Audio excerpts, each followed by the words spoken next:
बड़ी खबर, जहां प्राधिकरण में 200 करोड़ की धांधली का मामला सामने आया है। 200 करोड़ की एफडी कराने के नाम पर फर्जीवाड़ा अफसरों ने दूसरे बैंक में जमा करवाए 200 करोड़। बैंक ऑफ इंडिया के खाते में जमा कराए गए हैं 200 करोड़। बड़ी खबर आपको बता दें, जहां खाता धारक ने बैंक से 3 करोड़ 80 लाख रुपए निकाले। अधिकारियों और बैंक कर्मियों से पूछताछ में पुलिस जुटी हुई है।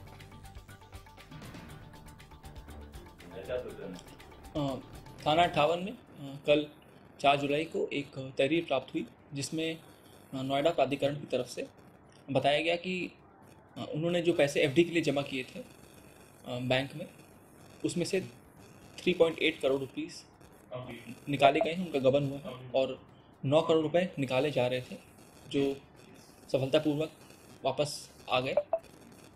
इसमें नोएडा प्राधिकरण की तहरीर द्वारा एफआईआर लिखवाई गई और सुसंगत धाराओं में एफआईआर लिखवाई गई, जिसमें 420, 409, 467, 68, 71, 120 भी में एफआईआर लिखवाई गई है। और वहीं इस बड़े घोटाले को लेकर इंडिया न्यूज संवाददाता महेंद्र माही की ग्राउंड जीरो की एक खास रिपोर्ट देखिए। दरअसल एक नया मामला सामने आया है, जिसमें ये पता चल रहा है कि 200 करोड़ जो नोएडा प्राधिकरण की तरफ से एक बैंक में जमा कराया गया है, और उस बैंक की जब जानकारी ली गई तो पता चला कि खाता किसी और का है। और जब एक शख्स ने उसमें से 3 करोड़ 80 लाख रुपए निकाले, तब बात सामने आई। उसके बाद जब दोबारा 9 करोड़ की लेन देन की चीज़ें आई, तो वहाँ बैंक की तरफ से फ़ोन गया कि आपके कर्मचारी द्वारा 9 करोड़ निकाले जा रहे हैं। मगर जब नोएडा प्राधिकरण ये कहता है कि ये कर्मचारी हमारा नहीं है। मगर देखिए, अगर आप, मैं या कोई कॉमन आदमी या आम इंसान किसी बैंक में जाता है, 50,000 से अधिक विड्रॉल करता है, तो उसकी आइडेंटिफाई, आधार कार्ड, तमाम चीज़ें मांगी जाती है। मगर यहाँ अगर 4 करोड़ की निकासी होती है, उसके बावजूद भी कोई पूछताछ नहीं होती, तो हम कैसे ये ना माने कि यहाँ कोई ना कोई अधिकारी उसके साथ मिला हुआ है। बिना अधिकारियों के मिली भगत से इतना बड़ा अमाउंट विड्रॉल नहीं हो सकता। वहीं थाना 58 क्षेत्र में इसकी शिकायत दी गई है। शिकायत दर्ज पर एक एफआईआर दर्ज है और एक जो शख्स है अब्दुल खादर, उसको हिरासत में लिया गया है, उससे पूछताछ की जा रही है। मगर सवाल ये भी खड़ा होता है कि अगर कोई 4 करोड़ बैंक से विड्रॉल कर रहा है, तो उसके जानकारी, उसके जो खाता और उसकी जो पहचान कैसे नहीं की गई। और तमाम जो नोएडा प्राधिकरण के अधिकारी हैं, बताया जा रहा है, वो इसमें मिले हैं और इसमें हर कोई, किसी ने चुप्पी साधी है। इंडिया न्यूज से महेंद्र माही, नोएडा। तमाम जानकारी अपडेट के साथ हमारे सहयोगी महेंद्र माही नोएडा से हमारे साथ बने हुए। महेंद्र, अगर इस पूरे घोटाले को लेकर के बात की जाए तो कार्रवाई कहां तक पहुंची है, क्या कुछ अहम अपडेट? बिल्कुल सीमा, देखिए जिस तरीके से नोएडा प्राधिकरण ने 200 करोड़ बैंक ऑफ इंडिया में एफडी कराया था, यानी कि एक फिक्स डिपॉजिट कराया था, जिसको बीच में कोई तोड़ नहीं सकता, ना उसमें से कोई विड्रॉल करता है। इसी बीच एक मैसेज आता है कि 3 करोड़ 80 लाख का विड्रॉल हुआ है और उसके बाद 9 करोड़ का एक और विड्रॉल हो रहा है। जब ये बात प्राधिकरण और बैंक कर्मचारियों को पता चलता है तो सबके होश उड़ जाते हैं। फिर पता ये चलता है कि जो बैंक स्टाफ की तरफ ये कहा जाता है कि आपके ही कर्मचारी यानी अब्दुल फहाद ने 3 करोड़ 80 लाख का विड्रॉल किया है और अगली 9 करोड़ का विड्रॉल करना चाहता है। तो फिर नोएडा प्राधिकरण ये कहता है ये तो हमारा कर्मचारी है ही नहीं, और बैंक स्टाफ ये कहता है कि ये आपके कर्मचारी है।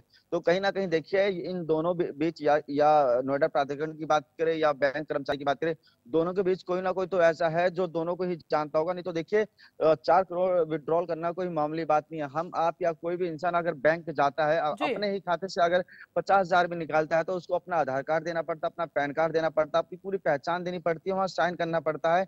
मगर यहाँ सोचने की बात है, बड़ा गंभीर विषय है कि किस तरीके से कोई अब्दुल नाम का व्यक्ति जो कि चेन्नई में रहता है और चेन्नई से यहाँ आता है, और किस तरीके से नोएडा प्राधिकरण के खाते से 4 करोड़ की विड्रॉल कर लेता है। और जब 9 करोड़ फिर से विड्रॉल करना जाता है, तो उसके बाद बैंक की तरफ से फोन जाता है नोएडा प्राधिकरण को कि आपकी तरफ से एक 9 करोड़ की निकासी होने वाली। जब नोएडा प्राधिकरण मना करता है, उसके बाद ये सारा खुलासा होता है। जिसके बाद देखिए, नोएडा प्राधिकरण की जो मुख्य कार्यपालिका अधिकारी है रितु महेश्वरी, उसने बैंक के खिलाफ एफआईआर दर्ज कराई है।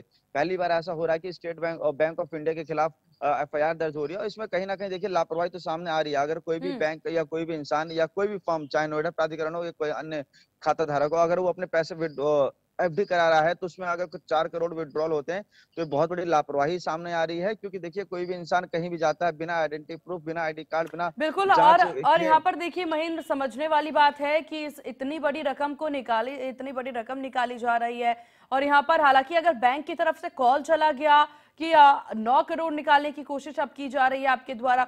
हालांकि अगर ये कॉल नहीं जाता या फिर अगर ये पूरी प्रक्रिया के तहत कार्य नहीं होता तो 9 करोड़ भी निकाल लिए जाते, लेकिन इसके बारे में पता नहीं चलता। बड़ी लापरवाही दोनों तरफ से देखी जा रही है। हालांकि अगर अब रिएक्शंस की बात की जाए, किस तरह के रिएक्शन इस पर सामने आ रहे हैं? हालांकि इस बड़ी लापरवाही के बाद कार्रवाई होना काफी ज्यादा जरूरी।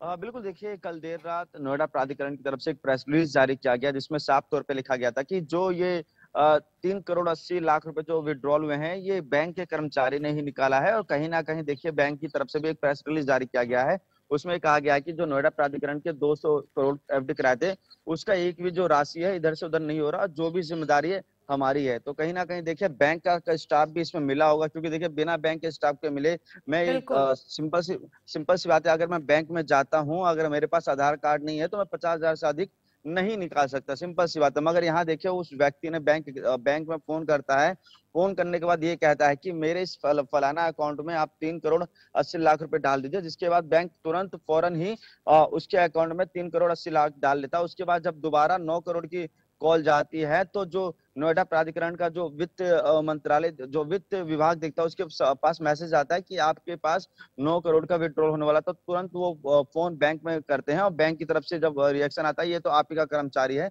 तो कहीं ना कहीं देखिए इसमें लापरवाही तो की जा रही है और सिस्टम मुझे लगता है कि चाहे नोएडा प्राधिकरण की बात करें या बैंक ऑफ इंडिया की बात करें, इसमें बड़े अधिकारी मिले हैं। बड़े अधिकारी के मिलने के बाद ही इस तरह की बड़े घोटाले को साजिश दिया सकता है। और बात यही नहीं है, देखिए तमाम प्राधिकरण है, चाहे हम नोएडा प्राधिकरण की बात करें, ग्रेटर नोएडा प्राधिकरण की बात करें या यमुना प्राधिकरण की बात करें या उत्तर प्रदेश में तमाम प्राधिकरण की बात करें, मुझे लगता है कोई हमेशा ये एफडी के नाम पे लोग बैंक में पैसा बिल्कुल जमा महेंद्र, कराते हैं। देखिए बड़ी लापरवाही है, फिर चाहे यहाँ पर प्राधिकरण की बात कर ली जाए या बैंक की बात कर ली जाए, साजिश के तहत ये पूरी प्रक्रिया को अंजाम दिया गया। अब देखने वाली बात होगी इन लापरवाहियों पर कार्रवाई किस प्रकार की जाती है। आपका बहुत शुक्रिया महीन, तमाम जानकारी तमाम अपडेट साझा करने के लिए। खबरों में